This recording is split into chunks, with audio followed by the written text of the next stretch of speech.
Welcome to our explainer. We're going to go way beyond the usual headlines and the political slogans you always hear to ask a really fundamental question. What is socialism from a truly scientific perspective? But, to even get to a scientific definition, we first have to cut through like 100 years of political confusion and, frankly, a lot of deliberate misinformation. The perspective we're digging into today is super specific. It's a materialist way of understanding the word. Okay, so let's kick things off with what it's not. You've probably heard this one. Socialism is just big government doing a bunch of stuff. But from the scientific viewpoint we're looking at, that totally misses the mark. It's not about the government just doing more things. It's about changing the entire economic engine from the inside out. And, following that same logic, things like welfare states or high taxes? Nope, not socialism either. In this framework, those are seen as more like pressure release valves for capitalism. They're basically concessions made to stop people from challenging the whole system. And that, of course, brings us to the elephant in the room. What about all those brutal dictatorships in the 20th century that called themselves socialist? Well, the perspective we're examining is really clear on this. It sees those regimes not as socialism at all, but as its complete opposite, a nationalist betrayal of a project that was, at its core, supposed to be international. Okay, so now that we've cleared away some of the clutter, let's actually build this definition from the ground up. We're going to look at the economic foundation, the political structure that goes with it, what its ultimate goals are, and why its foundation has to be international. So first up, a new mode of production. The starting point for this whole analysis isn't some lofty political ideal. Now, it's something much more concrete, the material reality of how society actually works, its economic base. This way of looking at things is called historical materialism. And, put simply, it's the idea that huge changes in history don't just happen because of new ideas. They happen because of a conflict, a clash between a society's technology and tools, which you could call its productive forces, and the rules of who owns what. And that brings us to the absolute core of this scientific definition. Socialism, from this perspective, begins the moment private ownership of the means of production, we're talking factories, technology, infrastructure, all the stuff we need to create wealth, is abolished. Instead, all of that becomes the collective property of the working class, organized as the state. And this is a really big deal. It completely flips the entire purpose of the economy on its head. Think about it. Under capitalism, the goal is profit, right? Turning money into even more money. But under the model of socialism we're talking about, the goal shifts completely to meeting human needs, making things people can actually use, all based on a democratic collective plan. All right, on to part two, the worker state. So, if you transform the economy like that, what kind of political system comes out of it? This brings us to a really famous and, let's be honest, very misunderstood phrase, the dictatorship of the proletariat. I know, that word dictatorship sounds really bad, right? But in the original scientific sense, it's not talking about one person ruling with an iron fist. Not at all. It's meant to describe which class in society holds the political power. So the dictatorship of the proletariat just means the democratic rule of the entire working class, the vast majority of people over the tiny minority, their former exploiters. And this new worker state isn't just for show. It's seen as a necessary tool with some really critical jobs to do.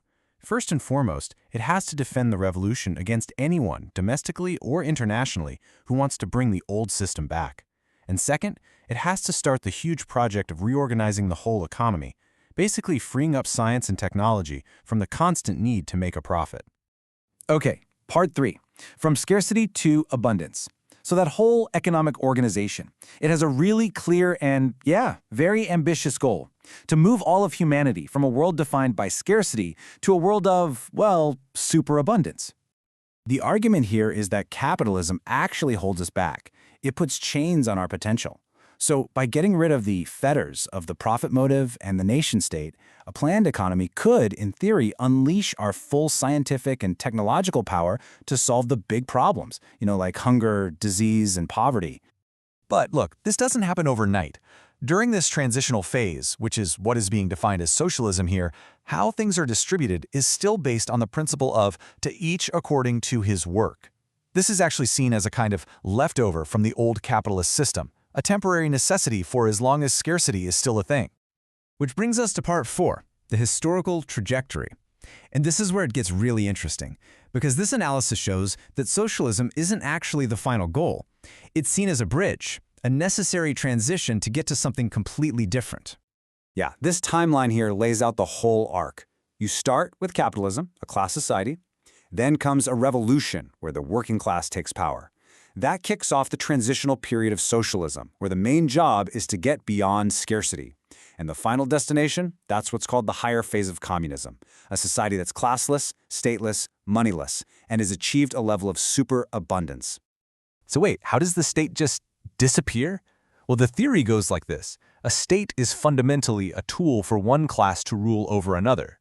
So once you get rid of classes by overcoming scarcity, what's the point of the state? It doesn't have a function anymore. It's not violently torn down, it just withers away and gets replaced by a global system of scientific coordination and administration of things, not of people.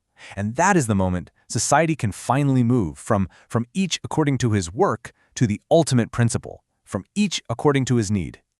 And finally, Part 5, the International Foundation.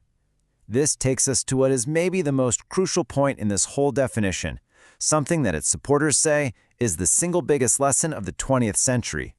It's all based on something called the theory of permanent revolution. And the core idea is pretty straightforward. In the modern era, our economy is so globally integrated that you can't just build socialism in one country. It's impossible. A revolution might start in one nation, sure, but to survive and succeed, it absolutely has to spread internationally. And the history of many post-colonial countries is often pointed to as a powerful and tragic real-world example of this. The argument is that every attempt to build a truly independent and prosperous national economy, within the existing global capitalist system, has basically failed, leaving those countries trapped in a cycle of debt and dependency on imperialist powers. The analysis goes deeper, saying that the local ruling classes in these nations often end up becoming essentially junior partners or agents for foreign interests. Instead of developing their countries for their own people, they end up managing the ongoing plunder of their own resources on behalf of international finance. So from this viewpoint, the answer isn't to double down on defending national borders, which are often seen as artificial lines drawn by colonial powers anyway. No, the only real path forward, according to this theory, is for the working class to unite across those borders, to form a voluntary socialist federation, something like the United Socialist States of Africa, as one part of a worldwide socialist revolution. So, when you put it all together, this scientific definition presents socialism not as some kind of government program, but as a revolutionary internationalist project to move beyond capitalism entirely. And it leaves us with a pretty massive question, doesn't it? In a world where our biggest problems, like climate change, pandemics, and economic crises, are all global, are solutions based on individual nation-states even possible anymore? That's the challenge that this definition of socialism really puts to us.